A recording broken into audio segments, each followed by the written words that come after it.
शब्बीर ने रहीम यार खान में एक ऐसी औरत को देखा है जिसकी जबरदस्ती शादी करा दी गई और वो अपने शौहर और सास से खुश नहीं थी। इससे पहले कि वो शौहर से तलाक लेकर चली जाती, कुदरत ने उसे एक प्यारे से बेटे से नवाज दिया। फिर देखते देखते बेटा 4 बरस का हो गया। मैं हूं पारस मसरूर और आप देख रहे हैं कोई देखे न देखे, शब्बीर तो देखेगा। शब्बीर ने देखा कि एक अधेड़ उम्र औरत आंगन में अलगनी पर कपड़े सुखाने के लिए डाल रही थी कि एक कमरे से उसकी बहू के चीखने की आवाज आई तो वो कान लगाकर सुनने लगी। बहू अपने बच्चे को बुरी तरह डांट रही थी और बच्चा मुसलसल रो रहा था। मम्मा खाना दे दो। जाकर अपनी दादी से मांग, अपने बाप से मांग खाना। तेरा बाप मुझे कमा कमा के दे रहा है क्या? चुप हो जा, चुप बिल्कुल, वरना मैं उठा के फेंक दूंगी। चुप हो जा, समझ नहीं आ रही है, गला तो बांध दूंगी मैं तेरा। हाँ चुप बिल्कुल, चुप हो जा ना। एक तो इतना परेशान करके रखते हैं ये माँ बेटे दोनों। कपड़े सुखाती हुई सास ने सुना तो उसके पैरों से जमीन निकल गई और वो सारा काम काज छोड़कर बहू के कमरे की तरफ दौड़ी। चुप बिल्कुल। हाँ इधर आ मेरा बच्चा। क्या हुआ? क्या हुआ? माँ ने मारा? अरे बेरहम, तुझे शर्म नहीं आई? बच्चे को तूने जंगलियों की तरह पीट डाला। बच्चे ने दादी की आवाज सुनी तो दौड़कर दादी के पास आ गया और उससे लिपट गया। बच्चा सहमा हुआ और खामोश था। मारूंगी मैं, और बहुत मारूंगी इसको। तुम कौन होती हो? मेरी औलाद है, इधर दो इसे। बहू बच्चे को छीनने लगी तो पोते ने दादी को और जोर से पकड़ लिया और रोने लगा। हट जा यहाँ से, दफा हो जा। मुझे सब पता है, सुन रही थी मैं। खाना ही तो मांग रहा था तुमसे। क्या मांगा उसने? वो भी नहीं दे सकती तुम इसको। चल मेरा बच्चा, टॉफी दूं तुझे? नहीं, मुझे बिस्किट चाहिए। अल्लाह, बेरहम औरत, गाल भी लाल कर दिए तूने। आने दे मेरे बेटे को, बताती हूँ तेरे करतूत। तो क्या करेगा तुम्हारा बेटा आकर? ज्यादा से ज्यादा मुझे तलाक ही देगा ना, तो दे देगा और अपनी औलाद संभाले। रोज रोज उस जहन्नुम के अंदर घुटने से अच्छा है कि एक ही दफा आजाद हो जाऊं मैं। मेरा मुंह मत खुलवा, सारे करतूत पता है मुझे तेरे। जिस घर में शादी होके जाती ना, दूसरे दिन वापस लौट कर आती। ये तो शरीफ शौहर और सास मिल गए ना तो सर पे चढ़ गई तू हमारे। पता है मुझे सब क्यों कर रही है तू। क्या पता है तुम्हें? हाँ रहने दो बड़ी भी, मुझे ब्लैकमेल मत करो। तुम्हारी भी जवानी की किस्से पूरे गांव में मशहूर है। बकवास बंद कर अपनी। चल बेटा, बात सुनो मेरी, इसको लेके जाओ और यहाँ नहीं लाना। और तू भी सुन भाई, इस कमरे में नहीं आना। दफा हो जाओ तुम दोनों यहाँ से। आनिसा की 4 साल पहले दानिश से शादी हुई थी। आनिसा मोहल्ले के एक नौजवान में दिलचस्पी रखती थी और शादी के बावजूद चोरी छुपे उससे मिलने के बहाने ढूंढती रहती थी। अक्सर वो माँ के घर रहने का बहाना करके चली जाती थी। बच्चे को इस बात का इल्म था कि उसकी माँ किसी अंकल के साथ घूमने जाती है। शब्बीर ने देखा कि आनिसा अपनी माँ के घर में थी और बच्चे उमैर को कहीं अपने साथ ले जाने के लिए तैयार कर रही थी। कहीं जा रही हो? हाँ अम्मा, जरा बाजार तक जा रही थी। इतनी तेज धूप में? अम्मा कब से जिद कर रही है खिलौनों की। बाजार जा रही हूँ, जल्दी आ जाऊँ। अम्मा हम कहाँ जा रहे हैं? जहन्नुम में। एक तो इतना बोलता है। चल वो अम्मा, दरवाजा बंद कर लीजिए। अच्छा अच्छा, चलो ठीक है। जल्दी आना बेटा। जी। आनिसा बेटी की उंगली थामे घर से बाहर निकली। उधर एक दरख्त के नीचे एक नौजवान मोटरसाइकिल लिए आनिसा का इंतजार कर रहा था। कहाँ रह गई तू? और इसको क्यों साथ लाई? यार क्या करती, घर में कोई भी नहीं था, ऊपर से ये भी जिद कर रहा था तो लाना पड़ा। पता नहीं यार कब अक्ल आएगी तुम्हें यार। चलो अच्छा, गाड़ी में बैठो। चलो।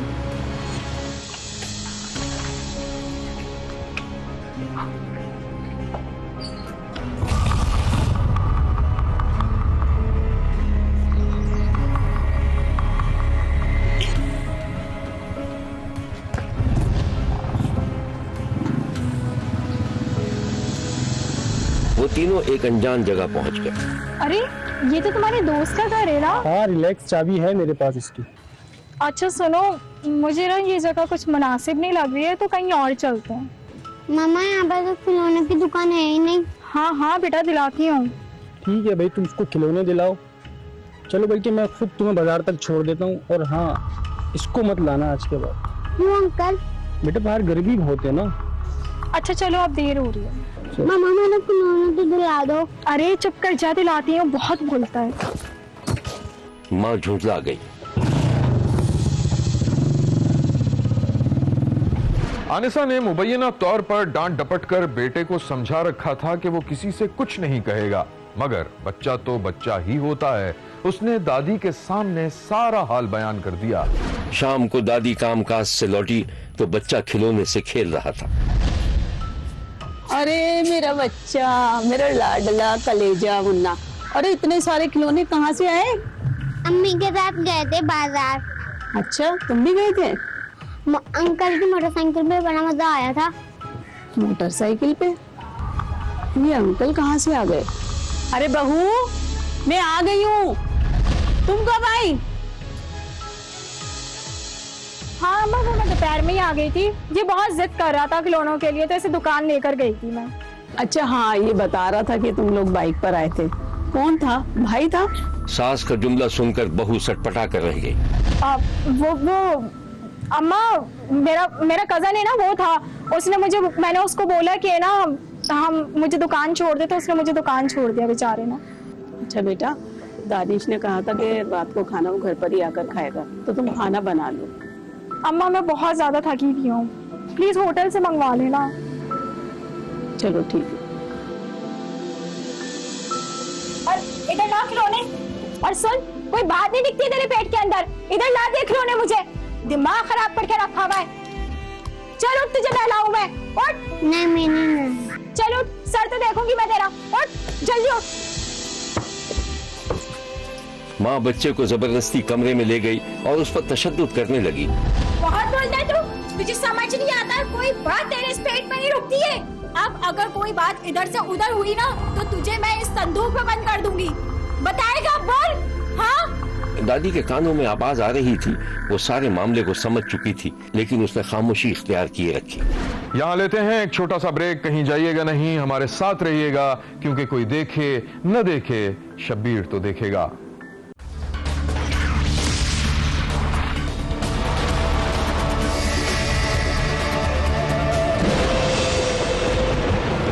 सास ने बहू को कोई ताना नहीं दिया था, लेकिन घर की फजा में अचानक तनाव पैदा हो गया था।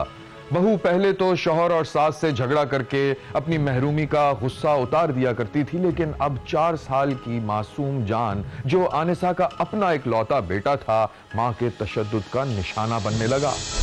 एक दिन आनिसा का शौहर काम से वापस आया तो उसका बच्चा माँ के खौफ से एक कोने में पड़ा हुआ था। बाप को देखकर उससे लिपट गया। कैसा है मेरा शहजादा बेटा? अंसा, तुमने इसे कुछ कहा है क्या? हाँ, मैं ही तो एक इसकी दुश्मन हूँ ना। अरे ये गाल पर निशान कैसे? अरे कुछ नहीं, वो बेड पे खेल रहा था तो वहां से गिर गया। नहीं पापा, मामा झूठ बोल रही है, उन्होंने मुझे चाटे मारे। चुप कर तू, बिल्कुल बहुत ज्यादा झूठ नहीं बोलने लग गया है, बिल्कुल अपने बाप के नक्शे कदम पे चल रहा है। मैंने कब झूठ बोला? और आइंदा ने देखो तुमने मेरे बच्चे को हाथ भी लगाया हो तो। अम्मा, अम्मा, अम्मा। हाँ बेटा, क्या बात है? देख रही हो तुम क्या हाल किया इसने मेरे बच्चे का? बेटा ये तो रोज की कहानी है, हर माँ अपने बच्चों को मारती है, लेकिन ये तो लगता है इसके खून की प्यासी है। एक काम करें ना, आप लोग पुलिस थाने जाके कंप्लेन करवाएं कि एक डायन अपने ही बच्चे को जान से मार देना चाहती है। मैं जेल चली जाऊंगी और आप दोनों के कलेजे पे ठंडक पड़ जाएगी। जब देखो माँ ने ये कर दिया, माँ ने वो कर दिया। अरे हद होती है किसी बात की। चलो अपने बाप के पास से। चलो अपना काम करो, तुम इस लायक नहीं कि मासूम तुम्हारे हवाले किया जाए। मैं जा रही हूँ अपनी माँ के घर, और खबरदार के आइंदा मुझे कॉल करने की तुमने कोशिश की तो। मैं देखता हूँ तुम कैसे जाती हो। बेटा जाने दो इसको, यहाँ कौन इसके इंतजार के लिए बैठा है? वहाँ तो उसको पूछने वाले बहुत हैं। कौन कौन पूछने वाला है इसको? वहाँ अपनी माँ से पूछ लो ना, जैसे करतूत वो अपनी जवानी में करती आएंगे, समझने की उनकी बहू भी वही सब कर रही है। क्या बकवास है ये? बंद करो ये बकबक। मैं जा रही हूँ अपनी माँ के घर पे, और किसी में हिम्मत है तो मुझे रोक के दिखाए।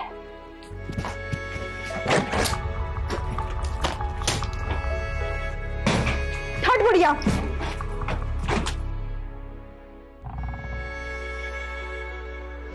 आनिसा लड़ाई झगड़े के बाद अपनी मां के घर चली गई थी।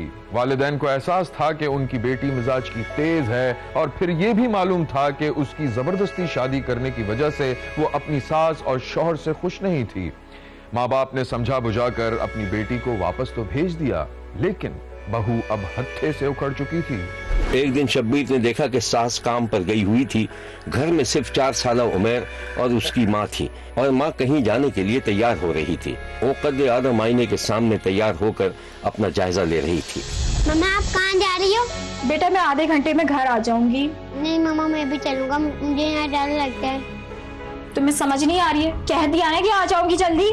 नहीं मम्मा मुझे पता है, अब उस बाइक वाले अंकल के साथ जाऊंगी। बच्चे के मुंह से ये जुमला सुना जैसे उसकी माँ को सांप सूंघ गया हो। लिपस्टिक उसके हाथ से छूटकर गिर पड़ी। वो मुड़ी तो उसको ऐसा लगा कि जैसे कोई भूखी शेरनी हो। क्या कहा तुमने? हाँ? नहीं मम्मा मैंने कुछ नहीं कहा। लगता है तुम्हारा इंतजाम करना पड़ेगा। ये संदूक देखे ना, सब बंद कर दूंगी मैं तुम्हें। चुप बिल्कुल, बैठो इधर। बच्चा खौफजदा होकर बिल्कुल चुप हो गया था। ये बिस्किट है, इसे पकड़ो और मैं बाहर से दरवाजा बंद करके जा रही हूँ, ठीक है? अपने खिलौनों के साथ खेलना, समझ आ गई? बोलो बेटा। ठीक है।